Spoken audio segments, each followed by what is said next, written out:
All right, guys, it's time for the power rankings this week, and we're going to do a pretty abbreviated rankings this week because I really want to get to work on the mid-season recap video, which I think is going to be key. We're going to be going over 5 top storylines. We're going to be going over 5 top draft picks, the 5 worst draft picks, and then some of the waiver wire kings of this season. We're going to be going over all of that in that mid-season recap video. But with that being said, we're going to get into the power rankings. We're going to do a quick rapid fire edition.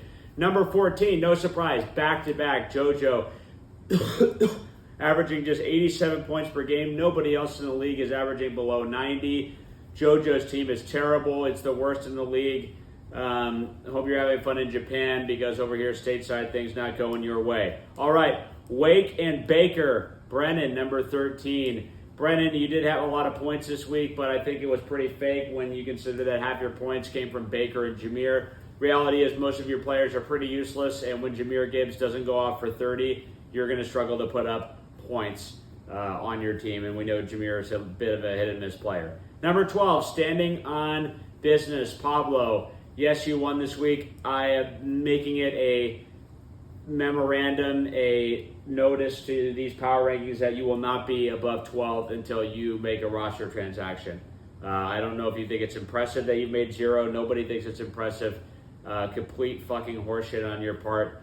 And you know, everybody wants you out of here. I just don't understand why we would even keep you around at all. Moving on to the number 11 team, Big Jetta D, Boston.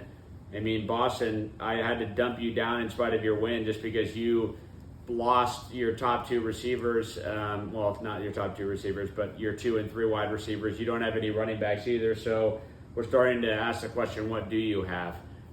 What you have is not a whole lot this week. That's why you're at number 11. Number 10, the herd mentality, Nibs. Staying at number 10.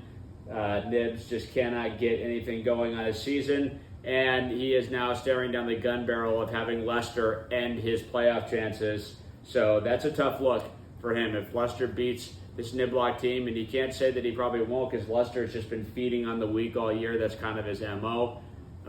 So Nibs, a lot of work to do. But the good news for him is that trade with Gabo seems to be working out pretty well in his favor.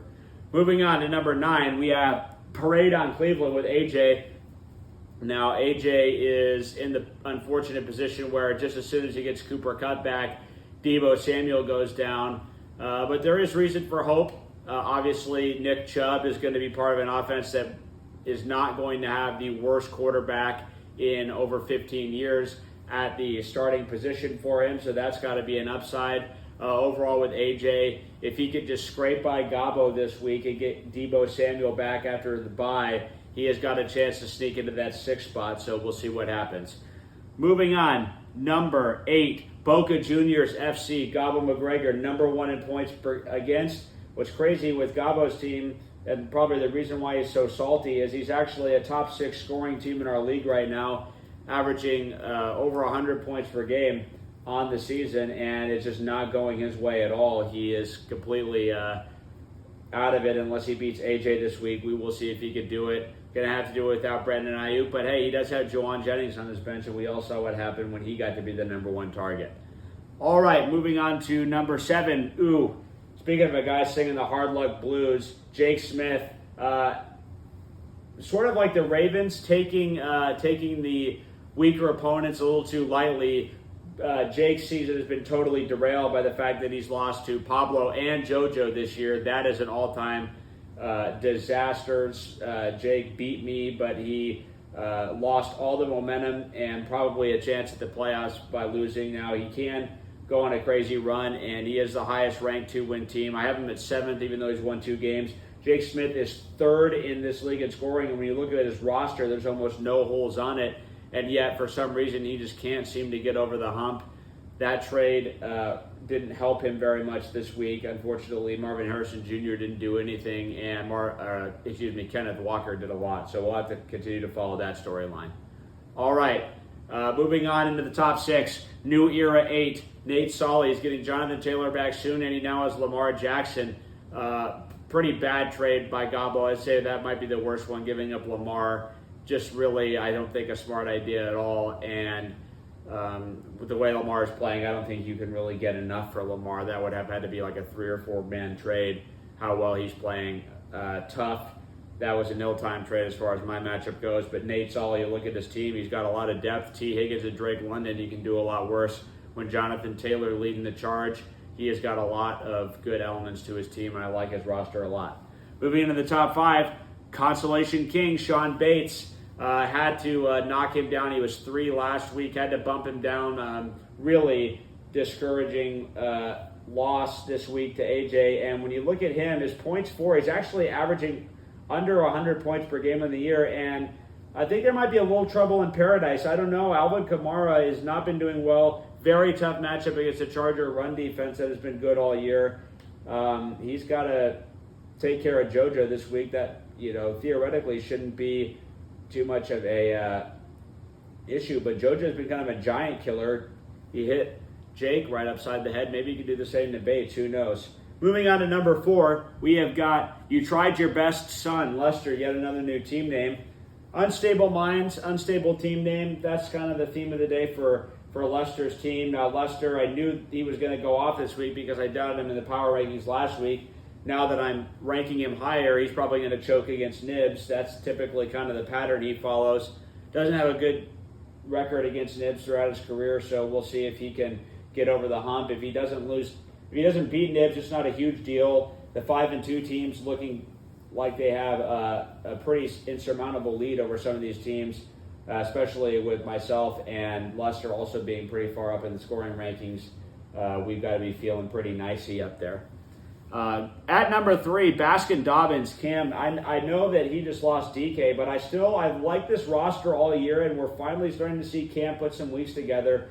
I think that Tank Dell is going to be able to do something against an Indy D that is one of the worst in the league, and I think he can do just enough, even though his wide receiver 2 is questionable, because Bijan, James Cook, and J.K. Dobbins, that's 3 really solid running backs, and Ferguson is a pretty good option at tight end compared to what most of the league's dealing with right now. Really like Cam's team. I've liked it all year. Cam has had a number of bad drafts in a row. He finally seems to have gotten it right, so congratulations, Cam. ESPN likes you at 65% chance to make the playoffs. All right, moving on. Number 2, got me feeling nicey.